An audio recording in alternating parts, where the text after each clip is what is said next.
శ్రీకాకుళం జిల్లా ఆమ్దాలవలస నియోజకవర్గ పరిధిలో జాతీయ గ్రామీణ ఉపాధి హామీ పథకం మెటీరియల్ పనుల్లో భాగంగా జిల్లా అధికార యంత్రాంగం అలాగే స్థానిక ఎంపీడీఓలు ఉపాధి హామీ పథకాన్ని అధికార పార్టీ ఉపాధి పథకంగా మార్చారు. ఆమ్దాలవలస నియోజకవర్గంలో గ్రామ పంచాయతీలను నిర్వీర్యం చేసి అధికార పార్టీ శాసనసభ్యుడు కోన రవికుమార్ తన కార్యకర్తల జాబితా ఒకటి ఇస్తే ఆ జాబితా ప్రకారం ఈ 250 కోట్ల పనులు వారి కార్యకర్తలకి ఆయన కమిషన్లకి ఒక వేదికగా మార్చుకున్నారు. ఇందులో ఉండే మెటీరియల్ మొత్తం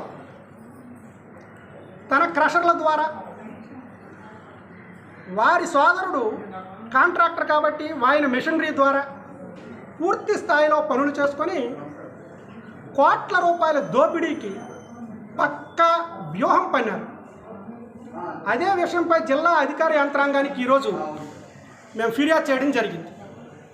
దీనిపై మొదట్లో తప్పించుకోవడానికి అధికారులు ప్రయత్నం చేసినప్పటికీ ఆ విధంగా గ్రామాల్లో వ్యక్తుల ద్వారా పనులు చేసే అధికారం national rural employment guarantee act ప్రకారం లేదని చెప్పి ఖచ్చితంగా గ్రామీణ ఉపాధి హామీ పథకం 2024-25 మాన్యువల్, ఇది కేంద్ర ప్రభుత్వం ఇచ్చిన మాన్యువల్.